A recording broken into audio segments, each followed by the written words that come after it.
Hello, my name is David Rieck, President of Crown Hill Cemetery and the Crown Hill Heritage Foundation. Today, August 20th, we honor the birth of the 23rd President of the United States, President Benjamin Harrison. As Indiana's only president, as well as a former board member of the Crown Hill Cemetery, each year on his birthday, the White House delivers a commemorative wreath in honor of the former president. Join us as we celebrate this annual wreath-laying ceremony, as well as remarks on President Harrison's extraordinary life and connection to Indiana.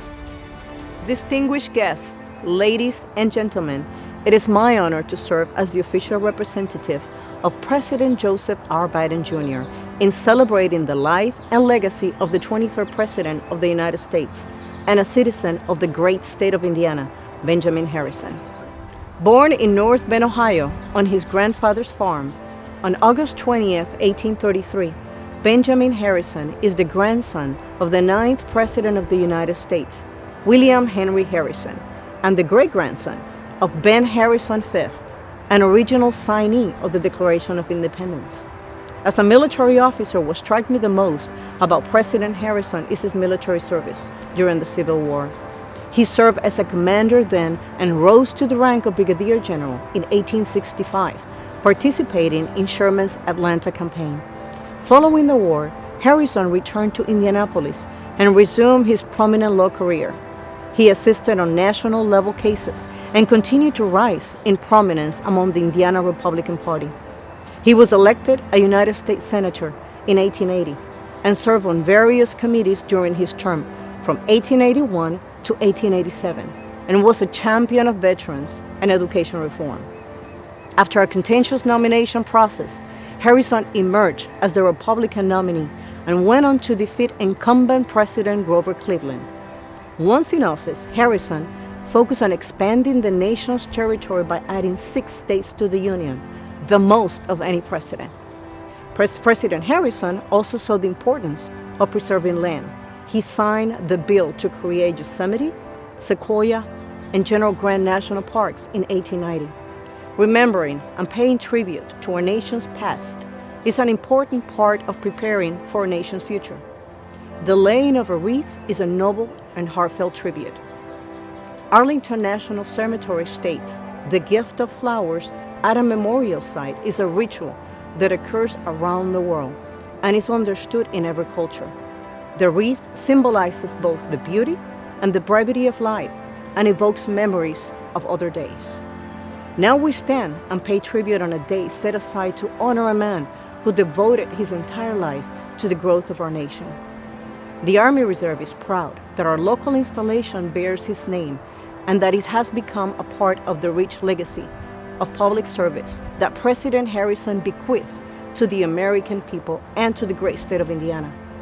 I thank you for the opportunity to be a part of laying a gift of flowers in honor of the life and service of this great man.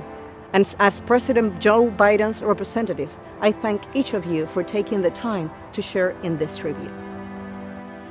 Thank you for joining us today. I'm honored to be invited to speak in such distinguished company. Benjamin Harrison's life, much like his legacy, was about looking back, but thinking forward. Here was a leader steeped in the importance of public service and civic virtue. His great-grandfather was a signer of the Declaration of Independence. His grandfather was a president and governor of the Indiana Territory. His father served in the legislature. He himself, no son of privilege, worked hard to become a preeminent lawyer, answered Lincoln's call, and distinguished himself as a Civil War hero, and is remembered as a conscientious president and eminent statesman. As 23rd President of the United States, Benjamin Harrison advocated for African American voting rights, set aside 13 million acres of federal land for conservation, initiated the modern two-ocean Navy for national defense, enhanced the treatment of veterans, hired the first woman onto White House staff, and signed the Sherman Antitrust Act. He presided over the first billion-dollar federal budget, admitted 6 states to the Union, and first adopted the Pledge of Allegiance. On Benjamin Harrison's memorial statue, just north of the Federal Building in downtown Indianapolis, he was remembered in this way: a citizen faithful to every obligation, a lawyer of distinction, a volunteer soldier in the war for the Union, a senator in Congress, 23rd President of the United States. His life exemplified the faith he taught: industry, fidelity, courage, sound statesmanship, and justice through law. Thank you. I'm Major Chris Barnthouse, U.S. Army retired. It's been my privilege to serve as Master of Ceremonies for the wreath laying at Benjamin Harrison's grave off and on since 1993. The tradition of laying a wreath at the grave of deceased former presidents was begun in 1967 by President Lyndon Johnson. Each year since then, a trusted subordinate, usually a general officer, is assigned by the sitting president to represent him in laying a wreath at the grave of his deceased predecessors on the occasion of their birthdays. The ceremony, in my opinion, has become more colorful by the addition of historical units, including Civil War reenactors in remembrance of President Harrison's gallant service in the Union Army. Although the pandemic has limited our ability to hold a public ceremony for the last 2 years, we look forward to the day when we can once again gather as a community to honor the Hoosier president. Thank you for joining us at Crown Hill for this special tribute.